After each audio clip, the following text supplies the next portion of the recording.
Bismillahir Rahmanir Rahim. Hadith 693. وعن أبي هريرة رضي الله عنه عن النبي صلى الله عليه وسلم قال: لا تصر الإبل والغنم فمن ابتاعها بعد فهو بخير النظرين بعد أن يحلبها إن شاء أمسكها وإن شاء ردها وصاعا من تمر.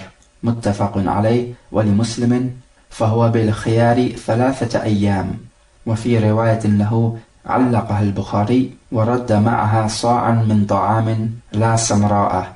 قال البخاري: والتمر أكثر. From Abu Hurairah, the Prophet said, do not tie up the udders of the camels or the sheep, so whoever buys an animal like this, then he has a choice after he milks the animal. If he wants to, he can keep the animal, or he can return it to the seller along with 1 sa' of dried dates. Muttafaqun alayh. And in a verdict of Muslim it says that he has a choice of up to 3 days. And also in a version of Muslim, and which al-Bukhari reports in a mu'allaq format, the Prophet said that he returns the animal with 1 sa' of food, but not samara. And samara is wheat which comes from Sham, and it is more expensive than the wheat which comes from Al-Hijaz. And al-Bukhari said, commenting on this, that the versions which speak about him returning the animal with a sa' of dried dates are more in number. Hadith 694. وعن ابن مسعود رضي الله عنه قال: من اشترى شاة محفلة فردها فليرد معها صاعا. رواه البخاري. وزاد الإسماعيلي من تمر. From Ibn Mas'ud, the Prophet said, whoever buys a sheep whose udder has been tied up, then if he returns it, he should return along with it 1 sa'.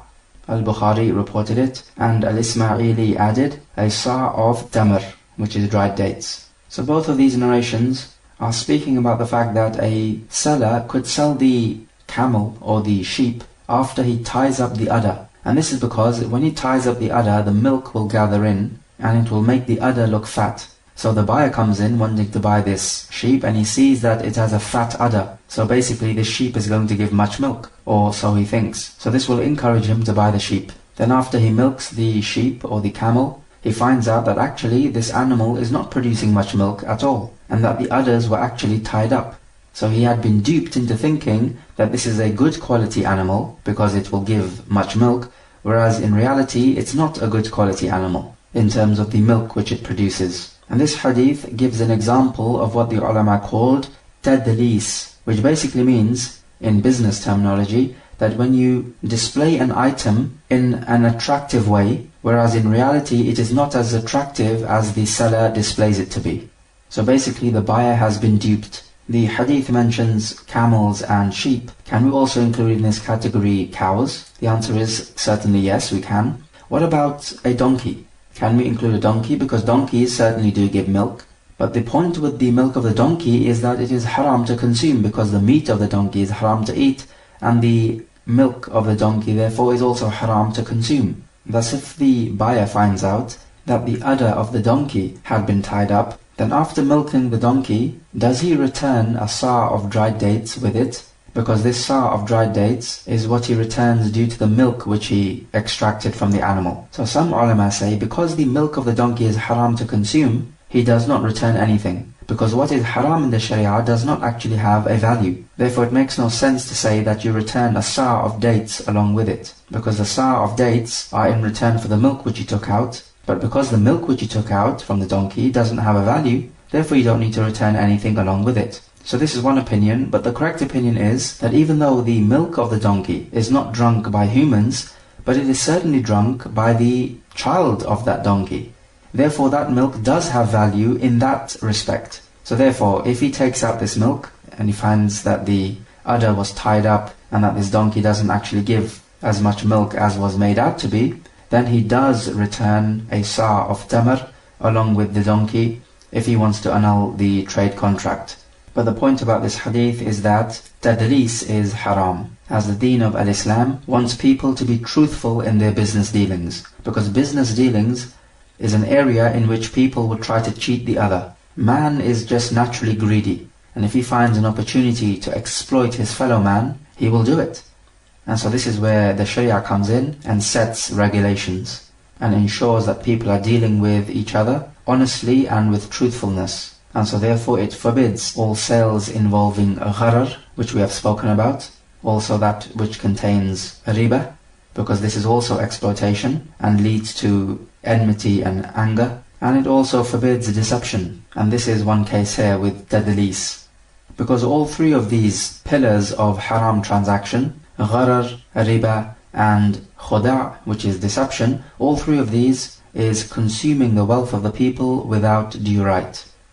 And with the tying up of the udder, the point is that the seller can charge a higher price, because as we can see, this animal appears to be an animal which will give off much milk. Therefore its price should increase, whereas in reality, it is not worth the price which the seller is charging. And clearly this is deception. Is tadlis limited to selling animals? The answer is no. People could be selling servants, and they might dye the hair of the servant black to make him look younger, hence increasing his price. This is also tadlis. Or for example, a car. The car is old, and it is not a great quality car, but you could paint it and decorate it and make it out as if it is new and good quality, whereas in reality, it is not as good. So this is also a type of tadlis. It is done to increase the price of the car beyond what it is worth. We find in the version of Muslim, it says that he has a choice of up to 3 days within which to decide whether he wants to keep the animal or return it. This is because in 3 days, this is plenty of time for him to see whether this milk which is coming out from the udder, is it natural milk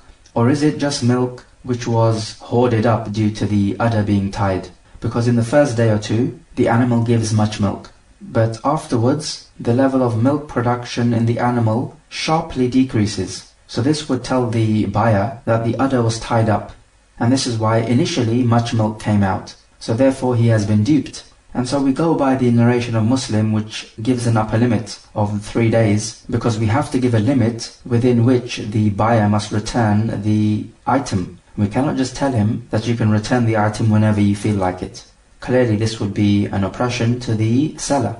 So if the buyer decides to hold on to the animal, then he has to do so at the price which he paid. He cannot demand some part of his money back. So there's the first option. He keeps the animal at the price he paid. The second option is he returns the animal with 1 sa' of dates, after milking the animal of course, and he demands all of his money back. So these are the only 2 options which the hadith gives here. In this hadith we find that the Prophet has forbidden this type of sales transaction. Does this mean that the sales transaction is fasid or invalid? Clearly we see from the hadith that the sales transaction is valid. And the reason why it's valid is because the buyer has an option whether to go ahead with the trade or to return it. Remember, he's given the option of 3 days. But if the contract was invalid, there would be no question of him having a choice whether to return the item or not. We would have to say, if the contract is invalid, everything must be returned from the very beginning. So clearly we see here that the Prophet has forbidden this type of sales transaction, but if it goes ahead, it is still valid. But we did say previously that when the Prophet forbids a particular type of sales transaction, then the transaction itself is invalid. And we spoke about the transactions of mulamasa, munabadha, muzabana, and athunya, and mukhabara, and mukhadara, and muhaqala. And we said all of these are prohibited, and so these are invalid. So there is no transferal of ownership. So what this hadith is telling us here is that every type of transaction which involves tadlis, which is that you display an item in an attractive fashion in order to increase the price, whereas in reality it is not worth the price because it is not as attractive as it appears to be, because the seller is deceiving the buyer. So when it comes to tadlis, then we say that the transaction is valid, but the buyer has a choice. When he realizes that it is tadlis, he has a choice whether to go ahead with the transaction or return the product and take his money back. So he has these 2 options. The majority of the scholars say that in a case like this, with the udder being tied up, the buyer, if he wants to return the animal, he returns the animal because he finds out that this is tadlis, and he returns along with it 1 sa' of tamar.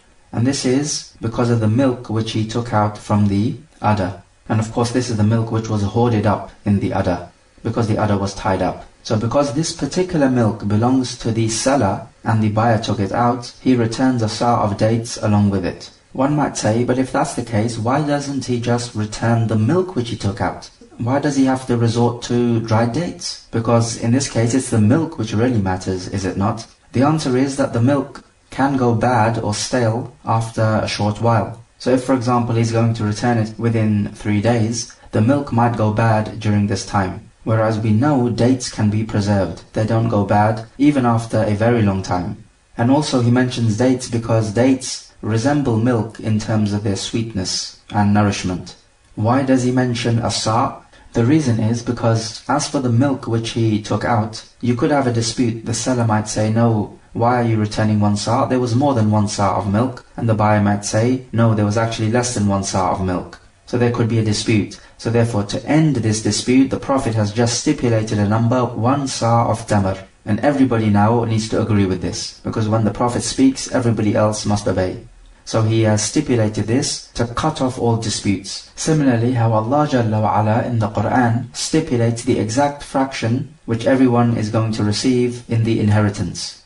This is there to completely cut off all types of disputes. Because inheritance is an area in which much dispute can arise. Because man is naturally greedy for money, so he would want more of the estate. And this can easily lead to argumentation between family members. So Allah Jalla wa Ala has intervened and has stipulated the precise fractions to cut off all disputes. And so a similar thing has been done here. The Prophet has stipulated 1 sa' to cut off all disputes. The Hanafi madhab says that in this case, he does not return a sa' of dried dates. He will return the animal, but he does not return along with the animal anything, and that the milk which he took out from the udder belongs to the buyer. As no doubt the buyer would be buying the fodder for the animal, and this will obviously cost him. So to cover this cost, they say that he keeps that milk, which was hoarded up in the udder. Of course, he took this milk out from the udder when he milked the animal. So they say he keeps this milk as a recompense for him because he spent on this animal for the fodder. And they also say that if he was to return the animal, then he should be returning milk along with the animal, because if he took out the milk, then even if the milk goes bad, there is still yet other milk which he can return along with it. And there's no need to return the dried dates. But the problem with this opinion is that it clearly goes against the hadith. And we say all goodness lies in following the authentic ahadith, even if it may not make too much sense to you initially. So we also take from the hadith that it is haram to tie up the udder of the animal. Firstly, this will harm the animal. And secondly, this is a type of cheating because you're cheating the buyer. And cheating is a type of dhulm or oppression. And oppression is haram by the consensus of the scholars. And we also find that if the buyer buys a product and a particular description is stipulated for this product, then he realizes that this product does not have this description, then if he's going to hold on to this product, then he's not allowed to demand some of his money back.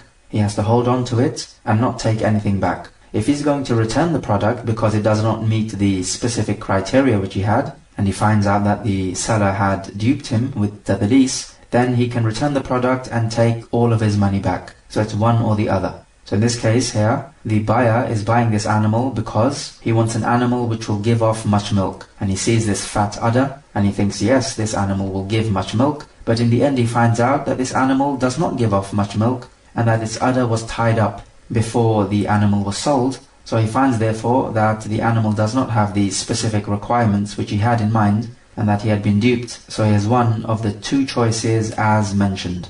But notice here that the Prophet did not say that he's allowed to keep the animal but take back some of the money due to the lack of quality of the animal which he wanted. However, contrast this with if he buys a product which is defective. When a product is defective, it means that clearly the product itself is deficient. So in this case, he could hold on to the item, but demand some of his money back because of the defect. So this is what is called aib, or a defect. It is different to tadlis, which is where certain requirements of the product are not met because he had been duped. So in this case, he is not entitled to indemnity. So note the difference between tadlis and aib. And the reason why he's not entitled for indemnity because of the tadlis is because the seller may not want to sell this item except for the price at which he sold it. So either the buyer returns the product and takes his money back, in which case the seller now can sell this item to somebody else for the price at which he wants to sell it, or the buyer can go ahead with the trade and leave all of his money with the seller. But if he demands some of his money back because certain requirements of the item were not met, then this would be an oppression to the seller, as opposed to a defect, because if the item has a defect in it, then the seller would have to sell it for a lower price. So tadlis is pertaining to when the perfection of the item is lost for the buyer, and aib is when the item has a defect in and of itself, so it's deficient in and of itself. Hadith 695. وعن أبي هريرة رضي الله عنه أن رسول الله صلى الله عليه وسلم مر على صبرة من طعام فأدخل يده فيها فنالت أصابعه بللا فقال: ما هذا يا صاحب الطعام؟ قال: أصابته السماء يا رسول الله. قال: أفلا جعلته فوق الطعام كي يراه الناس؟ من غش فليس مني. رواه Muslim. From Abu Huraira, he says that the Prophet passed by a heap of food which was being sold, and he put his hand inside this heap of food, and he felt some moisture or wetness inside the food. And he said, "What is this, O owner of the food?" And the owner or the seller of the food said, "Rain afflicted it, O Messenger of Allah," meaning it is wet because rain fell upon it. And so upon this the Prophet replied, "Why did you not put this wet food then on the top of the food heap, so that the people can see it? Whoever cheats, then he is not from me." Muslim reported it. Firstly, we ask ourselves the question, if you're passing by a heap of food which is being sold in the market, are you allowed to just put your hand in this heap of food? Would the seller not mind? Because clearly we see here that the Prophet put his hand in the heap of food. Is this not a transgression against the seller? Yes, normally you would not be allowed to just simply put your hand in this food, and this would be seen as a transgression against the property of someone else. But here we find that the Prophet must have had a reason to put his hand in the food. There must be something indicating to the Prophet that there is something dodgy going on with this heap of food. And so the Prophet decided to investigate. And the Prophet would have had this privilege because it is unlikely that the seller of this food would take the Prophet to task, simply because of the Prophet's authority and the respect which the people had for the Prophet. We find here that if you sell a heap of food, then its exact measurement may not be known. Hence the buyer may not know exactly or precisely how much food he's receiving, and you could say that this is gharar, is it not? When you don't know exactly the amount or the quality which you're receiving. We say this is gharar, but the gharar in this case is of a small amount. And when we have a gharar of a small amount, then this is permissible to sell, because otherwise life would simply become too difficult. So a small amount of a gharar in the Sharia is overlooked. We take from this hadith that it is wajib to forbid the evil, which is what the Prophet is doing here. And you should not be afraid to do this. If you are afraid to forbid the evil because maybe the people might react violently towards you, or they might hate you for it, then these are the whispers of shaitan. He's making you afraid of the people, whereas it is Allah Jalla wa Ala you should be afraid of. But if you're going to enjoin the good and forbid the evil, then it should be done secretly, otherwise it could embarrass the person to whom you are addressing, and also it must be done gently, because gentle always comes out stronger. And the Prophet ﷺ was gentle with his people. This is why he had such a following. And also Allah Jalla wa Ala ordered Musa and Harun ﷺ to speak to Fir'aun in a gentle way, because gentleness is the way forward when it comes to enjoining the good, forbidding the evil, and calling people to al-Islam. However, if the person is advertising his sins and calling people to them, then in this case he is to be publicly renounced, so that other people are not duped by him. We take from this hadith that if your merchandise is faulty, then you must make it known to the buyer. And this is where the Prophet tells the person to put the wet food, which is clearly defective now, on the top so that the people can see it. But the point with this issue is that if he puts the defective food at the bottom so people cannot see it, then clearly he will be selling defective food to the buyer, and this would be an oppression on the buyer. But if he puts the defective food at the top, then this will clearly damage his trade, because the demand for this food would decrease, and this would be detrimental for the seller, because clearly he does have good quality food which will not get sold. So either way, there is a detriment to somebody. So what's the solution to this? The solution is that you take your faulty goods, so in this case it would be the faulty food items, and you would put it separately and the good quality food separately, and you can charge a different price for each, in accordance with the quality. But here the Prophet tells him to put the defective food on the top. Why does he do that? Why doesn't he just tell him to put the defective food separate and the good quality food separate? As this would be the sensible thing to do. And in this case now, nobody would be harmed. But it appears that the Prophet told him to put the faulty food on top because maybe in his particular circumstance he could not separate them. Or perhaps if he did put the faulty food on top, then the people would be able to see the faulty food and also the good quality food. So the buyers will be able to make a judgment as to whether to buy the food or not. And we can also take from this hadith that cheating is one of the major sins, because the Prophet says that the one who cheats is not from me. Meaning to say, he's not following my sunnah. And whenever the Prophet says that such and such a person is not from me, then this is a major sin. In a case like this, if the buyer was to buy this food heap, then he would have a choice whether to keep the food heap or to return the whole product and take his money back. Because this is from tadlis. Because the seller had displayed his item in such a way so as to attract the buyer and to show the buyer that the food item is of a good quality, whereas in reality it is not of the good quality in which it was made out to be. And this is tadlis.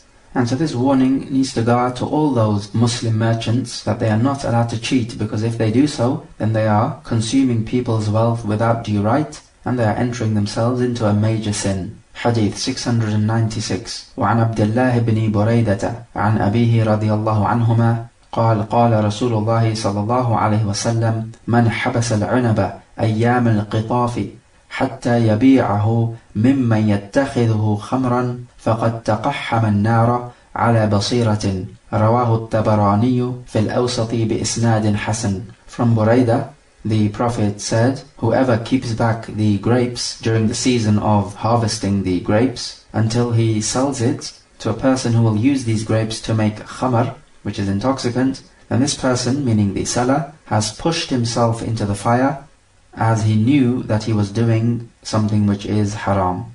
The hadith is da'if. So we all know that khamr is haram, and from the major sins to consume it. Mainly it would be made from raisins. So this person would leave the grapes on the tree during the time of cutting the grapes off. So the grapes would become dry and become raisins. And so when they become raisins, he would sell them to the person who would use these raisins to make khamr. So the hadith is telling us that this is a cause for him to enter the fire, even though he's not consuming the khamr. But this is because he's helping people to consume khamr. And he's doing this, and he knows what he's doing is haram. As opposed to if he accidentally sold it to somebody who used it to make khamr, in which case he is excused.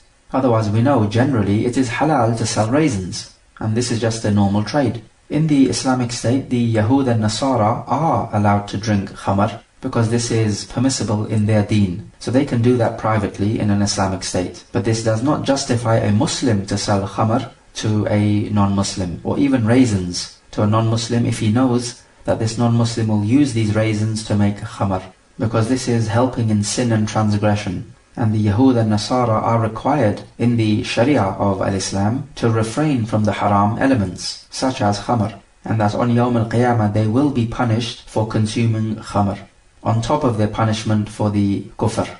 But how do you tell that this person is going to use the raisins to make khamr? Shaykh al-Islam says that if it is predominant in your thoughts that he will make khamr, then you do not sell it to him. Otherwise you can sell it.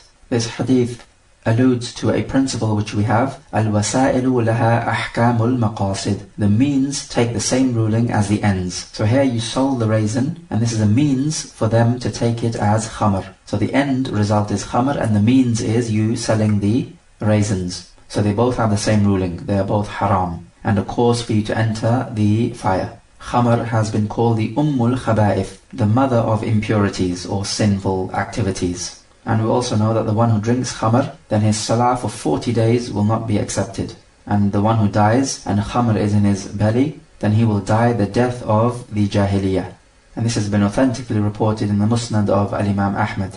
We also take from this that this sales contract is fasid, because it has been directly forbidden. So its presence is like its absence. and there is no transferal of ownership. Can we make an analogy and include other things? The answer is yes. For example, selling musical instruments or leasing out a place which will be used for haram activities like a nightclub, or for example selling cigarettes. All of these transactions will lead to sin, and you are helping people in committing sin. And Allah says, وَلَا تَعَاوَنُوا عَلَى الْإِثْمِ وَالْعُدْوَانِ, and do not help each other in committing sin and transgression. Is it permissible to sell perfume which has alcohol in it? The answer is yes, because this selling of alcohol is not haram, because people are not going to drink it. Rather, they will use it as perfume, and using it as perfume is permissible. So selling alcohol to the one who will use it to intoxicate himself or others is haram. And this is similar to saying that it is permissible to sell an egg, because an egg is eaten. However, if this very same egg, you're going to sell it to somebody you know will use it for gambling purposes, then this sale of an egg becomes haram. And so a similar thing with alcohol. So what is haram, then its sale is also haram. But putting on perfume is not haram. Therefore its sale is not haram, even if it does include alcohol. Is selling poison haram? Well, selling poison to the one who's going to commit suicide by consuming it is haram. But selling poison to the one who's going to use it to kill rodents in his house is perfectly halal. So it depends what he's going to use it for. As for those things which can be used for a haram purpose and a halal purpose, like a radio or television, then these are not haram to be sold in and of themselves, unless you know that the user is definitely going to use it for the haram purpose as opposed to the halal purpose. Or if it is predominant in your thoughts that this will be used for a haram purpose. Hadith 697. وعن عائشة رضي الله عنها قالت قال رسول الله صلى الله عليه وسلم الخراج بالضمان رواه الخمسة وضعفه البخاري وأبو داود وصححه الترمذي وابن خزيمة وابن الجارود وابن حبان والحاكم وابن القطان. From Aisha, the Prophet said, the benefits of an item belongs to the one who will potentially suffer its loss. The hadith is sahih, as graded by Shaykh al-Albani. But there is a difference of opinion as to the authenticity of this hadith, but because there is supporting evidences, the ulama have accepted this hadith. Al-kharaj means the benefits of something. So if you have a servant, his kharaj would be the work and the benefits which he produces for you. If you are renting out a flat, then its kharaj for you would be the benefits of the flat. The context of this hadith is that a man bought a servant and he found a fault with this servant. So the servant was defective. And so he returned the servant to the seller, but the seller complained to the Prophet that the buyer had made use of this servant. So how can he now return the servant to me? And the Prophet said, Al-kharaju bid-daman. The benefits of an item come with its losses. So if the servant during that time was to be destroyed or killed, then the buyer would have suffered the loss, not the seller. So if you're going to enjoy the benefits, then you must suffer its losses, so thereby the scales are balanced. This may be a very short hadith, but the ulama have actually taken it as a qa'idah, or a maxim of fiqh. And many issues can come into play with this qa'idah. And you'll remember when we were talking about selling a debt which is owed to you, that you're not allowed to do this at a profit price. We use this principle, that you're not allowed to profit from something which does not come under your guarantee. So if you're not potentially going to suffer its losses, then you're not allowed to profit from it, as you are clearly exploiting other people, and it's a way by which the rich will become richer, unjustly, just as we are seeing in this capitalist system. So we say, based upon this hadith, if a person, let's say, buys a car and he makes use of this car, then afterwards he finds a defect with this car and he decides to return it. The seller of the car cannot say, well, you've made use of the car, therefore you cannot return it to me. Because this is like you having your one-up over me. You bought the car, made use of it, and now that you don't want it anymore, you're just returning it back to me? This is clearly exploiting me, is it not? We say no, the seller is not allowed to say this, because during the time when the buyer was making use of the car, if the car had been destroyed, who would bear the loss? Clearly the buyer would bear the loss. Hence the scales are balanced out, and nobody is exploiting anyone else. But because the car is defective, the buyer has the right to return the car. So the buyer was making use of the car with due right, not without due right. And the reason is because he would have suffered the losses if the car had been destroyed. What about if a person rents out a flat, but he refuses to live inside this flat? Does he still have to pay the wages? Because he might argue, well, I did not enjoy the benefits of the flat, therefore I don't have to pay the wages. Why should I suffer a loss without enjoying the benefits? Clearly here, the scales are not balanced out, are they? We say no. The tenant cannot argue like this because he himself chose not to live in the flat. So he himself made the benefits of the flat evade him. So we say he has to keep to his contract and pay the rent. If you have a situation where, let's say, a person buys an animal and he finds it to be defective, but during the time in which it was in his possession, the animal gave birth to children. So when he returns this animal because it was defective, does he also return the children? Because this clearly is a separate benefit or profit resulting from the animal. There is a difference of opinion on this issue. Some scholars say that he does not have to return the children of the animal, because when the children were born, the animal was in his guarantee, and any profit resulting from the item during the time when the item is in his guarantee, then all this profit belongs to him, due to the hadith al-kharaju bil-daman. And there is a difference of opinion, but this is the opinion of the Shafi'i and the Hanbali madhab. And in this issue we have various details as well. But we do have a chapter of khiyar, or choice, which is coming up in the book. Hadith 698. وعن عروة البارقي رضي الله عنه أن النبي صلى الله عليه وسلم أعطاه دينارا ليشتري به أضحية أو شاة، فاشترى به شاتين، فباع إحداهما بدينار، فأتاه بشاة ودينار، فدعا له بالبركة في بيعه، فكان لو اشترى ترابا لربح فيه. رواه الخمسة إلا النسائي، وقد أخرجه البخاري في ضمن حديث ولم يسق لفظه، وأورد الترمذي له شاهدا من حديث حكيم بن حزام. From Urwa al-Bariqi, that the Prophet gave him a dinar in order to buy a sacrificial animal for the Eid al-Adha. So with this dinar he bought 2 sheep, and after that he sold 1 sheep for a dinar. And so he brought back to the Prophet a sheep and a dinar.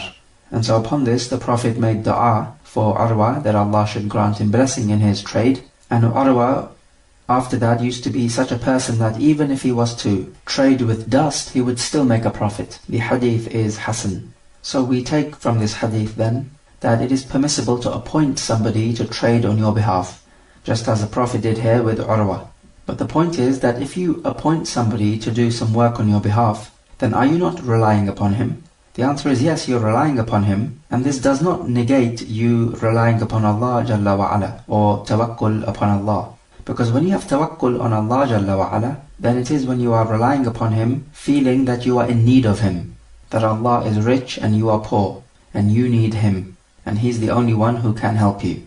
But as for when you rely upon this person to do this job of yours, you don't have that same feeling that you are in need of him and that he is rich and you are poor, because you can easily take that job away from him and give it to somebody else. Or alternatively, you can do it yourself. So you don't have that same feeling in your heart that you are desperately in need of him and only of him, and there is no way out for you except through him. But with Allah Jalla wa Ala, there is no way out for you except through the help of Allah. So there's that crucial difference. So when you rely upon somebody to do a job on your behalf, then this is not the reliance of ibadah or the reliance of worship. The reliance of worship is solely for Allah Jalla wa Ala. And for you to have this type of reliance on somebody other than Allah is shirk. So from this hadith then we find that it is permissible to appoint somebody to trade on your behalf, but more specifically in this hadith, to buy an udhiyah for you. Udhiyah, of course, is the animal which is sacrificed in the Eid al-Adha. So somebody else can buy it for you, and also somebody else can sacrifice it for you. For example, the Prophet was sacrificing the hadiyah during the Hajj, and he appointed Ali to sacrifice some of the animals on his behalf. So when it comes to sacrifices of worship, whether it be the udhiyah or the hadiyah during the Hajj, then somebody else can perform it on your behalf.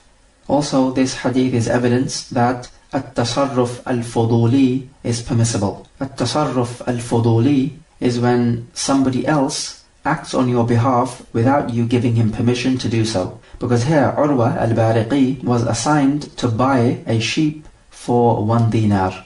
But what he did was he bought 2 sheep for 1 dinar, and then that second sheep he sold it for a dinar. So he brought back the Prophet his dinar and a sheep, and this is not what the Prophet assigned him to do. So Urwa acted on his own accord, and he did something which he was not assigned to do, but the Prophet did not rebuke him for this, rather he made dua for him. And so therefore we find that at-tasarruf al-fuduli is correct. And some ulama say, no, it is not correct because the person did not have permission from the owner of the wealth to do as he wants. But this hadith refutes that point, and we say that if a person trades on behalf of another person without his permission, then if the owner of the wealth, after finding out, agrees to this trade, then we say that the trade is correct, and it will go ahead just as a normal trade. So for example, if you sell the car of your friend, then you have sold something which does not belong to you. So clearly this trade would be invalid. However, if your friend, after finding out, agrees to this trade, then we say that the trade is valid and goes ahead. If he does not agree, then the trade is invalid, and the car is to be returned, because we say that the right belongs to the owner of the wealth. So if the owner of the wealth agrees, then what's the problem? Logically, we cannot see any problem. And also we have evidence from the text, which is this hadith. There is another important issue which arises from this hadith. Is it permissible to sell the udhiyah, which is the animal to be sacrificed for the Eid al-Adha? The point is that the udhiyah is an animal which you dedicate to Allah Jalla wa Ala. Hence it is not allowed to be sold, because it must be sacrificed for Allah. It is similar to you leaving a waqf after you die. This wealth is dedicated to the cause of Allah, where people will continue to benefit from this wealth even after you die. So this is now not allowed to be sold, because this wealth is dedicated in the way of Allah. And so the sacrificial animal, the udhiyah, is dedicated in the way of Allah, and it is not allowed to be sold. But we find here that Urwa al-Bariqi sold one of the sheep. So did he do something which is haram? And if it was haram, then why did the Prophet acknowledge this action? We say no, Urwa did not do anything haram in selling that second sheep, because that second sheep which he sold was not specified as the udhiyah. As for if you have a particular sheep which is specified for the udhiyah, then that specific sheep is not allowed to be sold, and it must be sacrificed for the Eid al-Adha. So the question we need to ask is that sheep specified for the udhiyah or not? So in the case of Urwa, it was not specified for the udhiyah. So this difference needs to be understood. If a sheep is specified for the udhiyah, so we're talking about a very specific sheep here, we know you're not allowed to sell it. Fine. Are you allowed to exchange it for a better, higher quality sheep to be sacrificed for the Eid al-Adha? The answer is yes. And the evidence for this is that a man said to the Prophet that I made a vow that if Allah enables you to conquer Mecca, then I will pray in Al-Masjid al-Aqsa.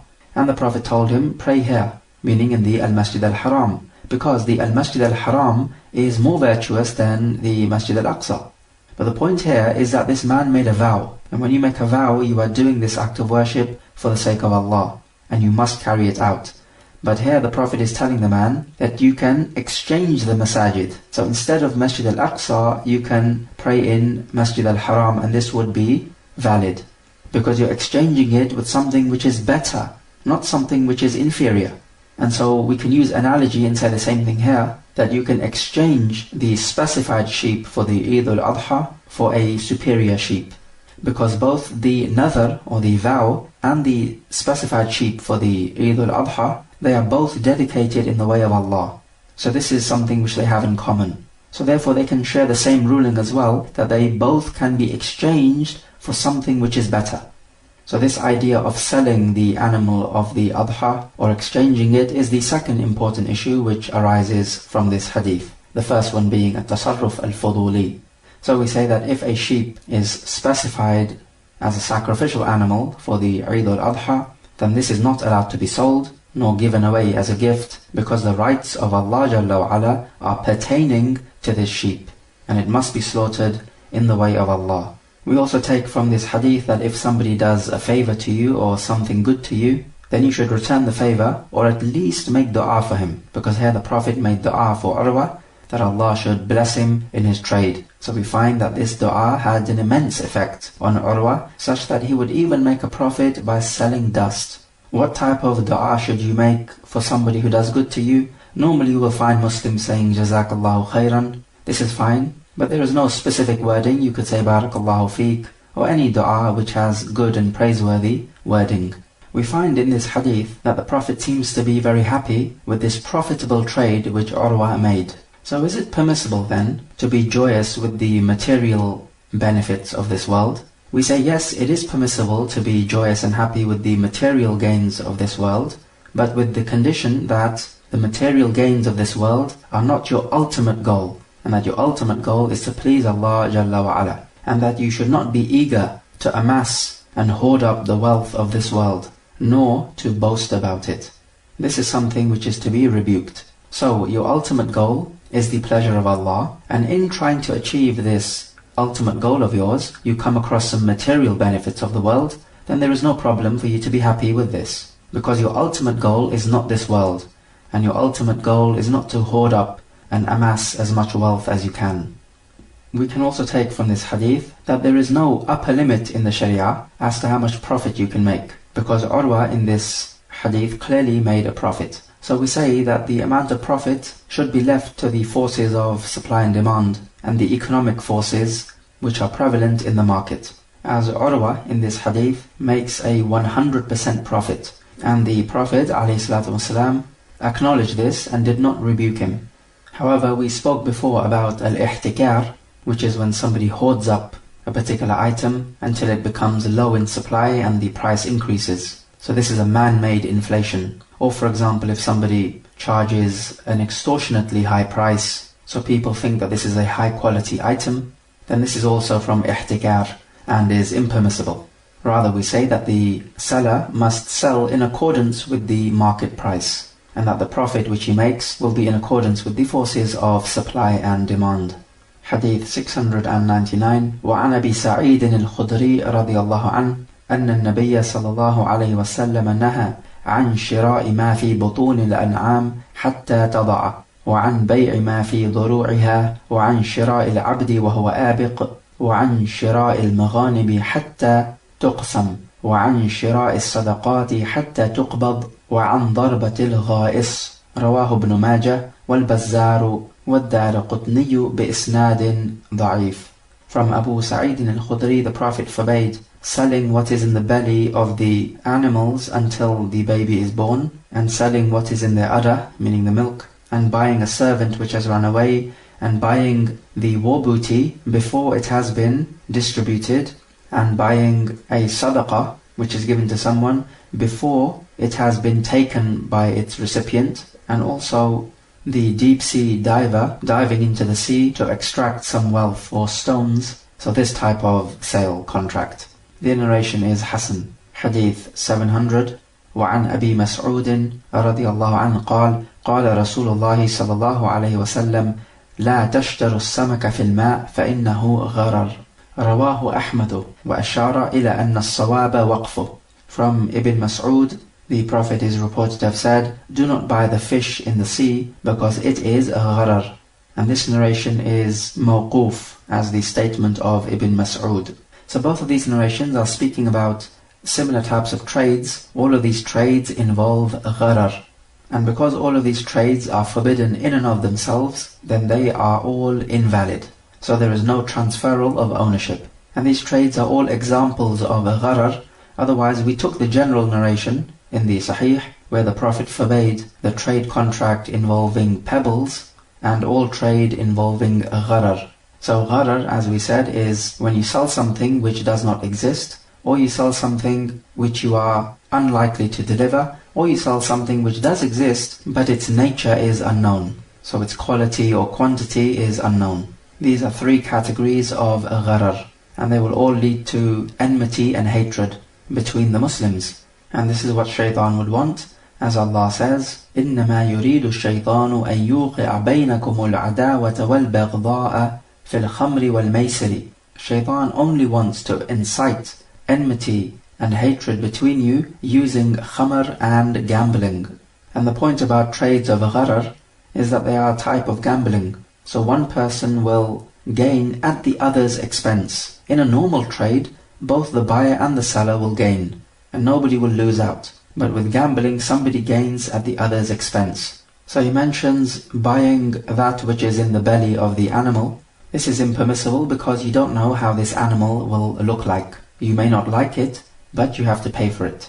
Clearly this will lead to a dispute. However, selling a pregnant animal is permissible because the baby is in following with the actual animal. So notice the difference. What is haram is to sell the unborn child independently. And also he mentioned selling the milk in the udder. This is because the milk is unknown. You don't know if it will be of a good quality or poor quality. So again, we have a gharar involved, which leads to disputes, enmity and hatred, which is exactly what shaitan wants. And this is the reason why khamr and gambling have been prohibited in the Quran, as we read in Surah Al-Ma'idah, ayah 91. And also buying the ghanima, or the war booty, before it has been distributed. This is because if you sell the war booty before it has been distributed to you, then you're selling what you don't possess. And this is haram. So only when you receive your assigned portion can you sell it on. And we can say the same thing with the sadaqah. If you're due to receive some sadaqah, some charity, then you're not allowed to sell this wealth before you take possession of it, because you're not allowed to sell something before it comes in your possession, because you don't know if it will come in your possession, and even if it does, you don't know the amount which will come in your possession. So there is jahala, or ignorance, involved. And he also forbids that a person should say that I will dive into the sea, and whatever I receive, I'll sell it to you for such and such a price. Again, you don't know what he will receive, the quantity he will take out from the sea. So there is a great deal of ignorance involved here. And hence this is a gharar. And because there is ignorance involved, this becomes gambling, because somebody could gain at the other's expense. And also the diver is selling something which he does not own yet, because he has not extracted this wealth from the sea as of yet, when he is concluding this contract. However, it is permissible for a person to dive into the sea and extract the precious materials which are found in the sea, like pearls and corals. But it's just that selling them before you've got possession of them is not permissible. And also in the next narration we learn that you don't sell the fish in the sea because it is a gharar. Because firstly, you don't know if the seller who's going to go into the sea will be able to deliver this fish, because he may not be able to catch anything. And you'll remember one of the conditions for trade to be correct is that you must be able to deliver it to the buyer. And then the second problem is that this fish is unknown. You don't know the quality of the fish, the size of the fish. Perhaps the buyer may not want the fish, but he is compelled to pay for it because he agreed to this beforehand. However, there is an exception made to this particular rule about the fish, and it is that if this fish is in a little pond and the water is clear, so you're able to see the fish, so there is no jahala involved, you know what the fish looks like, its size, its quality, and because it's in a little pond, it's easy to just fetch this fish and give it to the buyer. So now the seller is able to deliver the product, and the product is known. So this type of fish in the sea, like in a little pond which is owned by you, is permissible to sell, because there is nothing now preventing us from this sales contract. Because firstly, you are able to deliver it because it's a little pond and it's easy to fetch the fish, and you own this pond so you don't have to seek permission. And secondly, the water is clear, so the fish is known. So the buyer knows what he is receiving. So there is no problem now. And also he prohibits selling a servant who has run away. This is because the seller cannot guarantee that he will be able to deliver this servant. But if he has the authority in the land to track down the servant and he is able to deliver it, then even if the servant has run away, he can still be sold. Because in this case now, the seller can guarantee that he will be able to deliver the servant. And so therefore there is no gharar involved. Hadith 701. وعن ابن عباس رضي الله عنهما قال نهى رسول الله صلى الله عليه وسلم أن تباع ثمرة حتى تطعم ولا يباع صوف على ظهر ولا لبن في ضرع. رواه الطبراني في الأوسط والدارقطني، وأخرجه أبو داود في المراسيل لعكرمة وهو الراجح، وأخرجه أيضا موقوفا على ابن عباس بإسناد قوي ورجحه البيهقي. From Ibn Abbas that the Prophet forbade that fruits should be sold before they are ready to be eaten, and that the wool on the sheep should not be sold, and that the milk in the udder should not be sold. The narration is mawquf, as a statement of Ibn Abbas, and the chain of narration up to Ibn Abbas is sound. Hadith 702.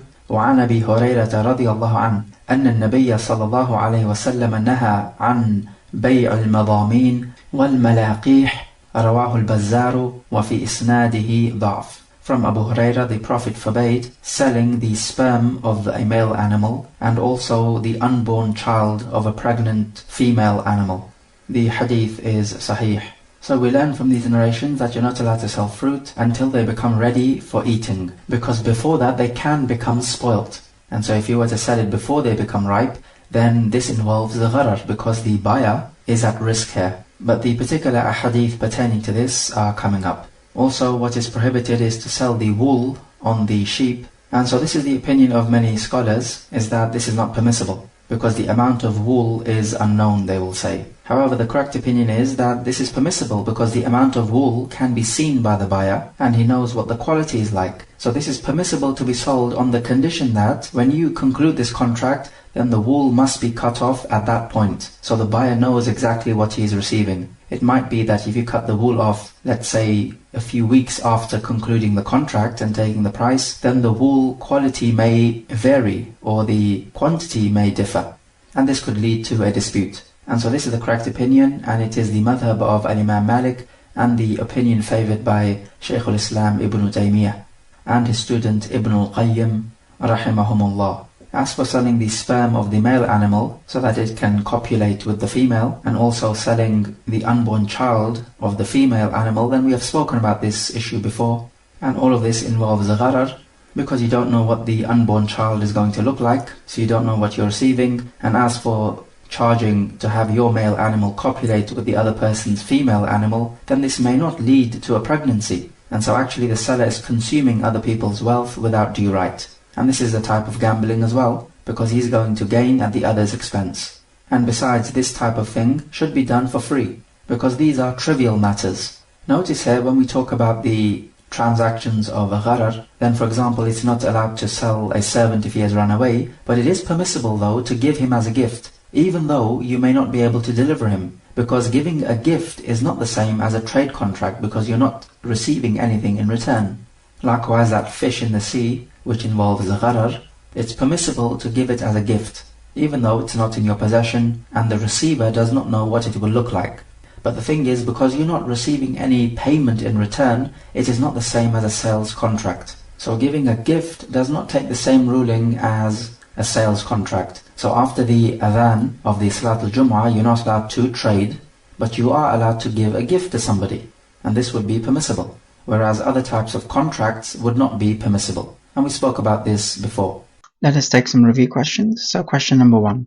Explain what tadlis is in the business context. Question number 2. Can you sell alcohol which is in a perfume? Explain your answer. Question number 3. Explain this concept of at-tasarruf al-fuduli and whether the trade is valid or not.